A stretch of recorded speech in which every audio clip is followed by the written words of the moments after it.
पढ़ने में मन नहीं लग रहा होगा, मेरे को पता है, क्योंकि मेरे साथ भी ऐसा ही हुआ था। अगला क्वेश्चन आ गया बा बाबू, यदि बहुपद f(x) बराबर 5x² माइनस 7x प्लस 1 के शून्यांक अल्फा तथा बीटा है तो alpha square plus beta square ज्ञात करें। तो ये चकरावे वाला क्वेश्चन आ गया बा है, ठीक है। तो देखूं कैसे बनते। सबसे पहले का लिखी है, सबसे पहले हल दिया है कि दिया है क्या दिया है, f(x) यानी f(x) बराबर 5x² माइनस 7x प्लस 1 इतना दिया हुआ है। Alpha square plus beta square के जल्दी आप लोग सूत्र बताइए भाई लोग, जल्दी में तनी, तब तक हम इन्हें सोल्व करते हैं, ठीक है। तो हमें इतना दिया हुआ है, अब निकालना क्या है, a बराबर दिया हुआ है 5, b बराबर माइनस का 7 और c बराबर 1। सबसे पहले क्या निकाल लिया, सबसे पहले निकाल लिया शून्यकों का योग, शून्यकों का योग अल्फा प्लस बीटा बराबर माइनस का b बटा a, यानी माइनस b का मान कितना है, माइनस का 7, a का मान है 5, यानी 7/5 योग हमारा निकल गया। अब निकालें क्या, शून्यकों का गुणनफल यानी अल्फा इंटू बीटा बराबर c/a होता है, ठीक है। तो c का मान है 1 और a का मान है कितना 5, यानी 1/5 इतना आ गया। अब उसके बाद क्या लिखना है प्रश्न से, उसके बाद लिखना है प्रश्न से पूछ क्या रहा है, alpha square plus beta square बराबर, सूत्र बतैला भाई लोग ना। तो देखा अल्फा यानी a square plus b square बराबर सूत्र हुआ a प्लस b के the whole square minus 2ab। तो अल्फा प्लस बीटा लिख लिया, यहाँ लिख लिया अल्फा प्लस बीटा के whole square minus 2 alpha into beta, ठीक है।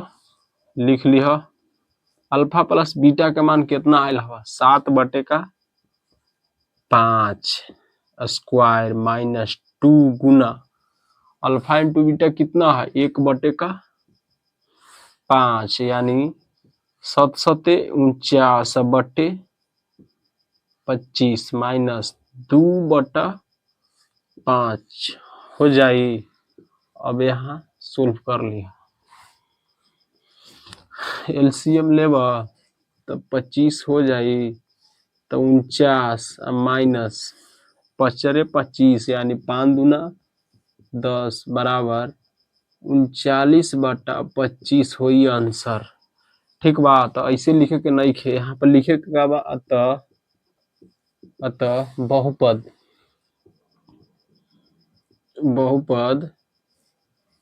f(x) बराबर 5x² प्लस 7x कितना है माइनस 7x प्लस 1 के शून्यक अल्फा तथा बीटा है तो alpha square plus beta square बराबर कितना आ गया 39/25 होगा। ये हो जाएगा हमारा फाइनल आंसर। इस तरह से हमें ये क्वेश्चन को बनाना था। ये बहुत चकराने वाला क्वेश्चन था, लग रहा था कि चकरा देगा, लेकिन इसको सॉल्व कर दिए बहुत अच्छे से। अगला प्रश्न है, सिद्ध करें कि 2√3 एक अपरिमेय संख्या है। इसे हमें सिद्ध करना है और ये परीक्षा में अक्सर बार पूछा जाता है और ये प्रश्न आपको देखने को जरूर मिलेगा, भले ही अंक चेंज हो लेकिन एक न एक क्वेश्चन हमेशा रहता ही है। सबसे पहले लिखना है हल, फिर लिखना क्या, यदि संभव हो तो माना कि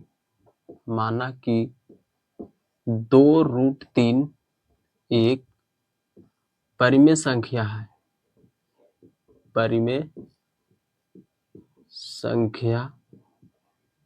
है, ठीक है, ऐसे लिख लेना है।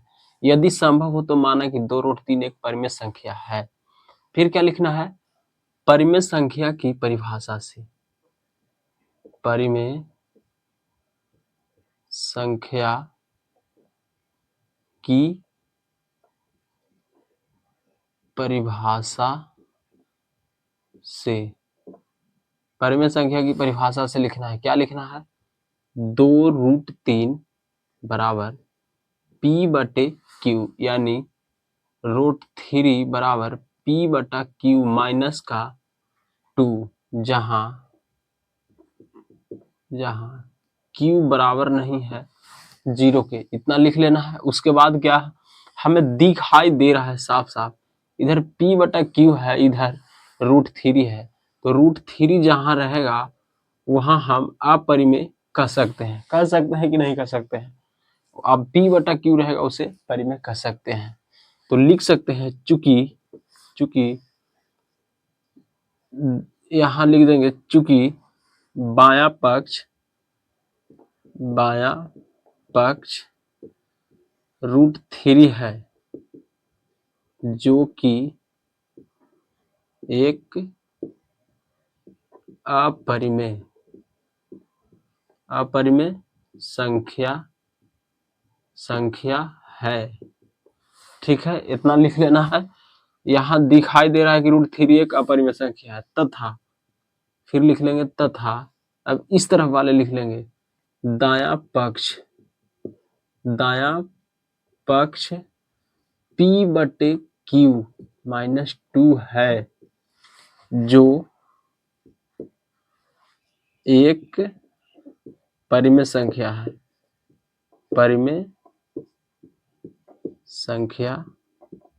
है, ठीक है, इतना लिख लेना है। उसके बाद क्या लिखना है, उसके बाद लिखना है, ये हम कह सकते हैं, क्या कह सकते हैं कि दाहिना बायां पक्ष बराबर नहीं है, तो यहां पर लिख लेंगे कि अतः हम कह सकते हैं कि बायां पक्ष चूंकि बायां पक्ष बराबर नहीं है दायां पक्ष के, ठीक है, तो यहां पर लिख लेंगे कि अतः यह विरोध उत्पन्न कर रहा है, अतः यह विरोध उत्पन्न कर रहा है, इसीलिए 2√3 एक अपरिमेय संख्या है, ठीक है। ये हमारा हो गया सिद्ध, यानी प्रूव्ड।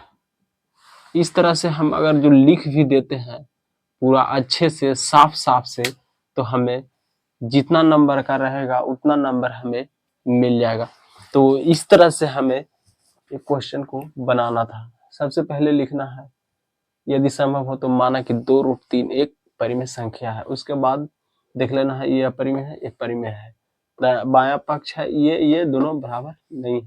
फिर ये इस तरह से आप लिखते हैं तो आपका कन्फर्म जितना नंबर का रहेगा उतना मिल जाएगा, और ये क्वेश्चन आपको एग्जाम में जरूर मिलेगा।